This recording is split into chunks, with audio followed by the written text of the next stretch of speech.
So now the verse is going to be explained. What was the deep meaning of this verse that Lord Caitanya was praying? Formerly, all the gopis of Vrindavan were very pleased when they met with Krishna in the holy place, Kurukshetra. Similarly, after seeing Lord Jagannath, Lord Caitanya awoke with the same ecstasy of those gopis.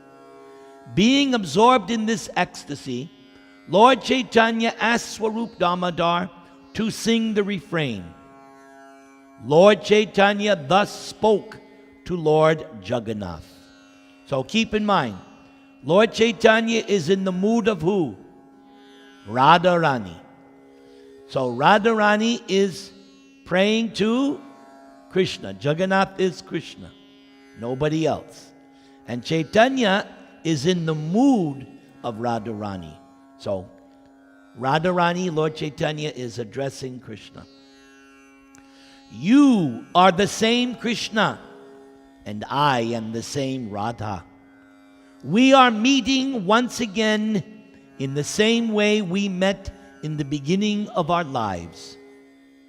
Although we are both the same, my mind is still attracted to Vrindavan Dham.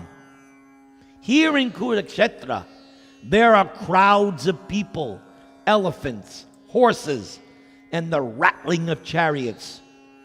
But in Vrindavan, flower gardens, the humming of bees, the chirping of birds. Here at Kurukshetra, Krishna, you are dressed like a royal prince, accompanied by great warriors. But in Vrindavan, you appear just like an ordinary cowherd boy, accompanied only by your beautiful flute. Here, there is not even a drop of the ocean of transcendental happiness I enjoyed with you in Vrindavan. Therefore, Krishna, I request you, come back to Vrindavan with me. Enjoy your Braj pastimes. If you do, then my ambition will be fulfilled. So that is what is Ratha Yatra. You're bringing Krishna back to Vrindavan. Continuing, in this kind of ecstatic mood, Lord Caitanya recited many other verses, but people in general cannot understand their meaning. The meaning of those verses was known to a Swarup Damodar, but he did not reveal it. However, one person did reveal it, Rupa Goswami. While dancing, Lord Caitanya began to recite the following verse, which he tasted in the association of Swarup Damodar Goswami. So, this next section, the gopis are speaking to Krishna. Dear Lord, whose navel is just like a lotus flower, your lotus feet are the only shelter for those who have fallen into the deep well of material existence.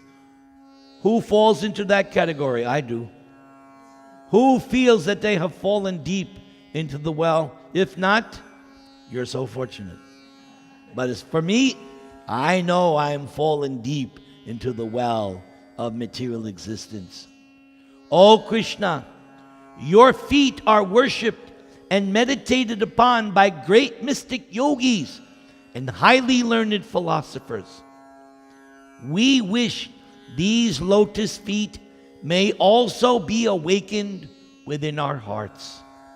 Although we are only ordinary persons engaged in household affairs. Speaking in the mood of Srimati Radharani, Caitanya Mahaprabhu then said, so you can see, this is extremely confidential information. You're not going to find this elsewhere. This is very, very select confidential information. Only special people have come. You are fortunate. Listen carefully. So this is Radharani speaking. For most people, the mind and heart are one. But because my mind is never separated from Vrindavan, I consider my mind and Vrindavan to be one. My mind is already Vrindavan. And you, Krishna, since you like Vrindavan, won't you please place your lotus feet there? I would deem that your full mercy. My dear Lord, kindly hear my true submission. My home is Vrindavan, and I wish your association there. So if I do not get it, then it will be very difficult for me to keep myself alive. My dear Krishna, formerly when you were staying in Mathura, you sent Uddhava to us to teach us speculative knowledge and mystic yoga. Now you yourself are speaking the same thing? My mind does not accept it.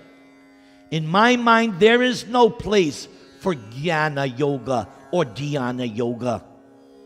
Although you know me very well, still you are instructing me in this Jnana and Dhyana. It is not right for you to do so. I would like to withdraw my consciousness from you and engage it in material activities. But even though I try, I cannot do so. So here, Radharani is saying she can never be in Maya. Even if she tries to be in Maya, she can't. Why? Because her heart and mind, Vrindavan. And even Krishna is telling her to do something else. She cannot stop thinking of Krishna. That's why she has that name, Radha. Everybody. Nobody can match that. She has that. I am naturally inclined to you only. Your instructions for me to meditate on you are therefore simply ludicrous. In this way, you are killing me. It is not very good for you to think of me as a candidate for your so-called instructions. Now, as far as the other gopis, they are not like the mystic yogis. They will never be satisfied simply by meditating on your lotus feet and imitating the so-called yogis. Teaching the gopis about meditation is another kind of duplicity. When the gopis are instructed to undergo mystic yoga, they are not satisfied. On the contrary, they become more and more angry with you. The gopis have fallen into the great ocean of separation and are being devoured by the Timingala fish of their ambition to serve you. The gopis ought to be delivered from the mouths of these Timingala fish, for they are pure devotees. Since they have no material conception of life, why should they even aspire for liberation? The gopis do not want the liberation desired by yogis and jnanis. They are already liberated from the ocean of material existence.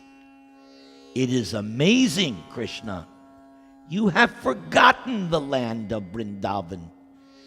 And how is it that you have forgotten your father and mother and friends?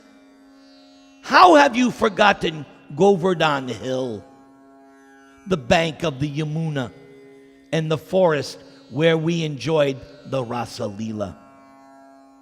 Oh Krishna, you are certainly a most refined gentleman with all good qualities.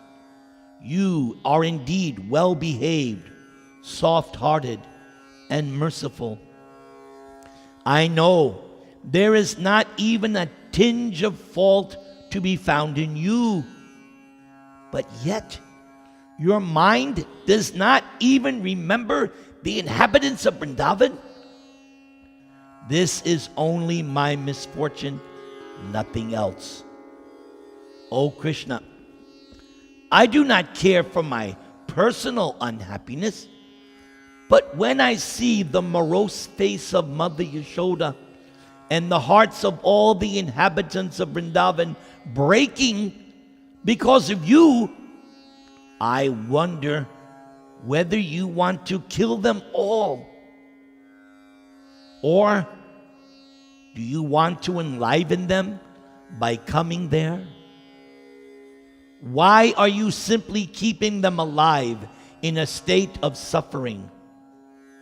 The inhabitants of Vrindavan do not want to see you dressed like a prince, nor do they want to associate with great warriors in a different country. They cannot leave the land of Vrindavan, so without your presence, they are all dying.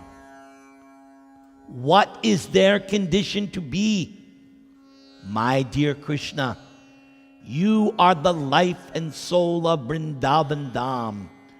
You are especially the life of Nanda Maharaj.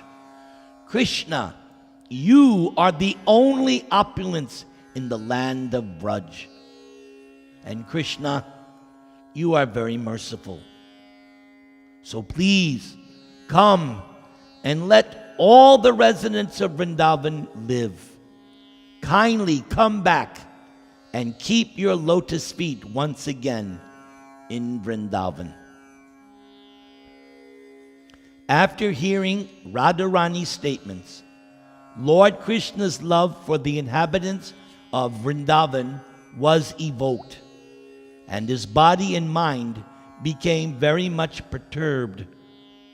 After hearing of their love for him, Krishna immediately thought himself to be always indebted to the residents of Vrindavan. Thus, Krishna began to pacify Srimati Radharani as follows. Everybody chant the Maha Mantra.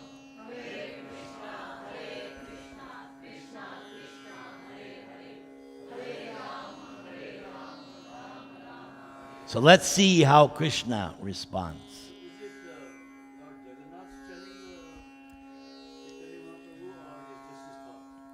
Lord Caitanya is praying to Jagannath, okay? And he's reciting these conversations that took place 5,000 years ago. So what we're hearing about is what happened when Krishna left Dwarka to go to Kurukshetra for the solar eclipse. And at that time, the residents of Vrindavan met. So this was the first time the residents of Vrindavan, after many, many years, were once again seeing Krishna. He left them when he was 11 and never returned. So now, by this time, Krishna has grandchildren. So it's been a long time. And now, after a long time, they're meeting. You get the gist. This is what Lord Caitanya, and this is the conversation that took place at that time. This is, again, very, very confidential.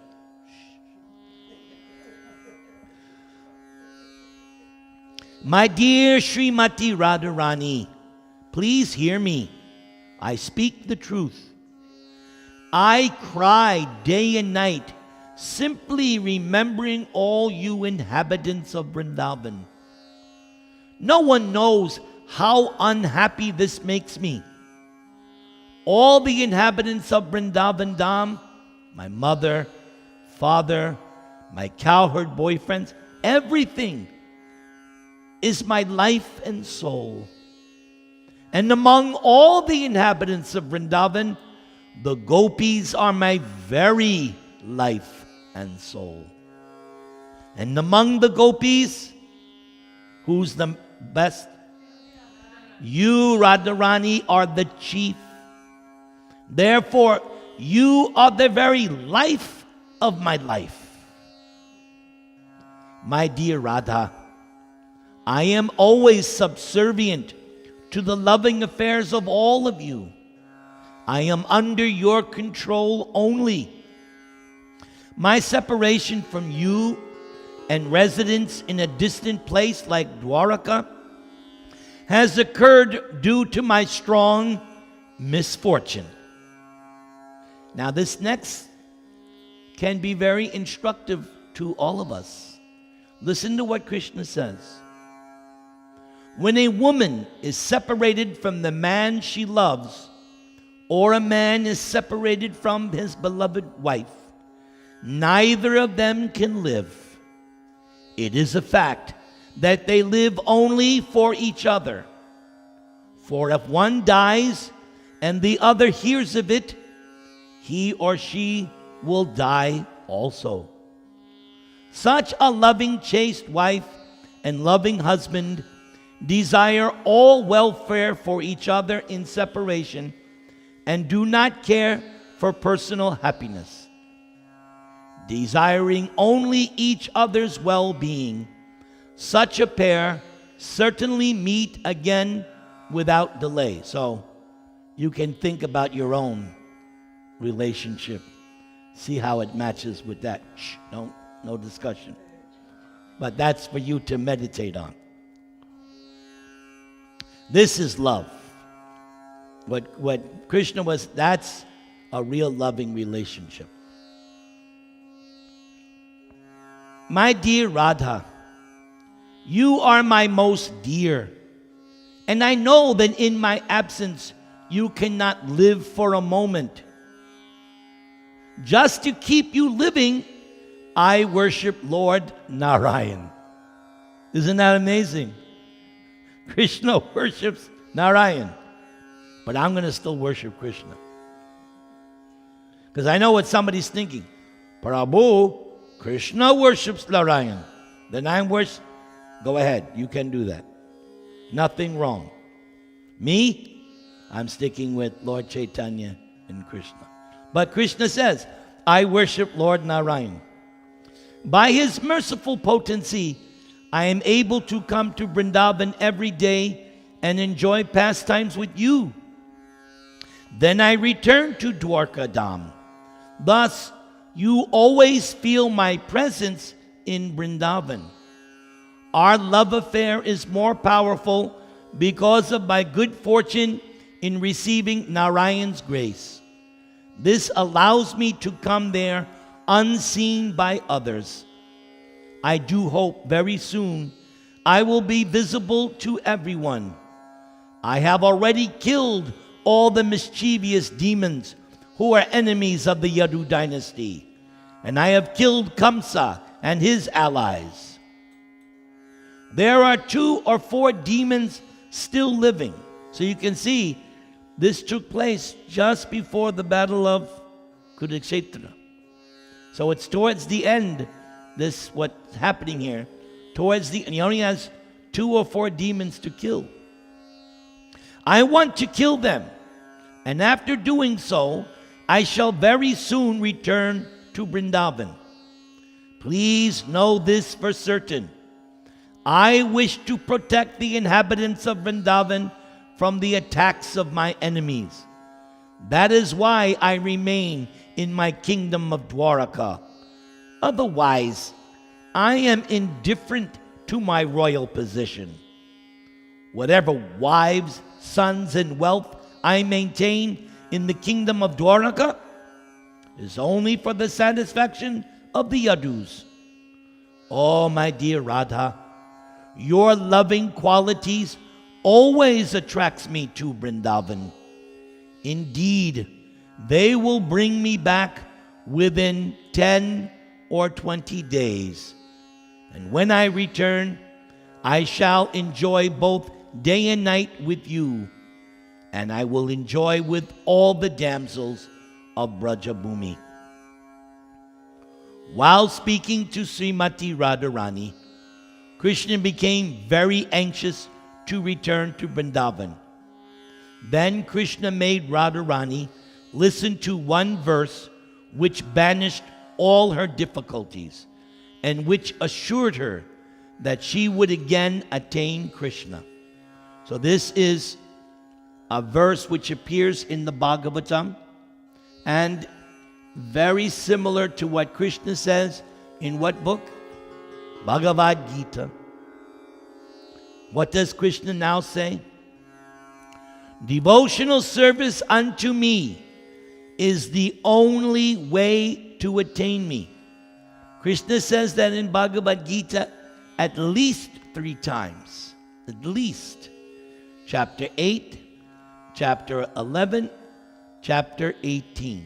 I will show you the exact verses. Devotional service, that's the only way. Whatever love and affection you have attained from me by good fortune is the only reason for my returning to you. This verse comes the night of the Rasa dance. You know the story, how Krishna left the gopis, and then he left Radharani, and they were searching for Krishna in the forest. And finally, when it got too dark, they sat down on the bank of the Yamuna, and they had a Namahat program. They were simply singing. They sang their Gopi Geet.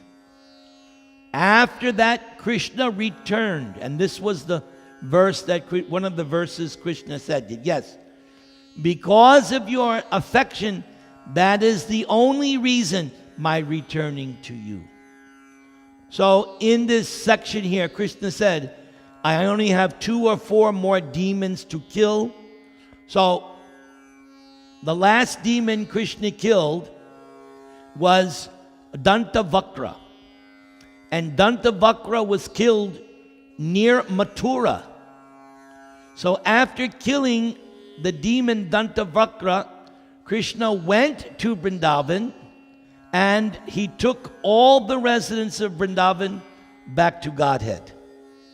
Then Krishna returned to Dwarka, finished up, and then we had Battle of Kurukshetra.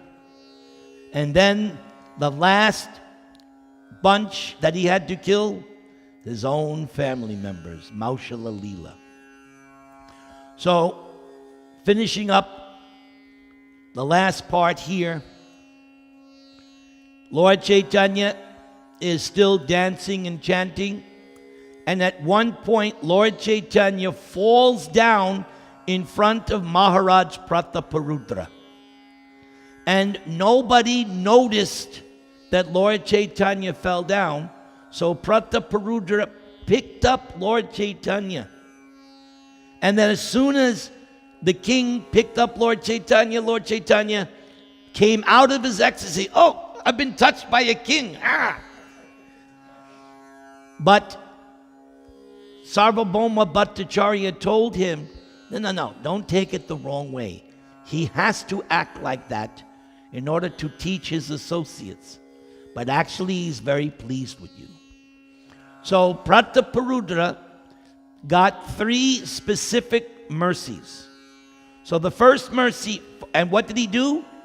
He swept the road. That's all he did, was sweep the road for Lord Jagannath. And because of that menial service, he got 3 special mercies.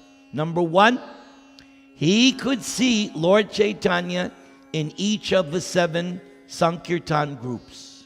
He was able to see that. Number 2, he was the one that picked up. Nityananda was elsewhere. Nobody picked up Lord Caitanya. And it happened right in front of him. So he picked up Lord. And number 3, Sarvabhauma had told King Prataparudra, the parade will stop when Lord Jagannath is fed prasad. Everybody goes on the carts and they offer, everybody, not just ISKCON Brahmins, everybody got to offer on this Jagannath day. Everybody, low class, whoever, can offer. So during that time, the chanters, they're taking rest. And Lord Caitanya is also taking rest. So Sarvabhauma told Prataparuja, that's your cue. Go to the garden, but don't go dressed as a king. Go dressed as a simple, humble Vaishnava. Not as big king. Go simple. So Prataparudra, he went to the garden. He touched the feet of all the devotees, and he started to massage Lord Chaitanya's body because he's been chanting and dancing and falling on the ground, and he's been in ecstasy, so he needs a massage. So King Prataparudra is massaging Lord Chaitanya, and Sarvabhauma told him, you recite Gopi Gita. So he did exactly what Sarvabhauma told him. And he started to sing that Gopi Gita. And he came to one verse, and Lord Chaitanya woke up and said, no, you are most merciful, and embraced Prataparudra.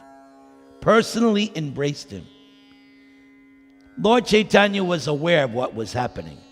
And he told Prataparudra, shh, don't tell anybody. I'm giving you special mercy. Up, quiet. So he embraced Prataparudra because previously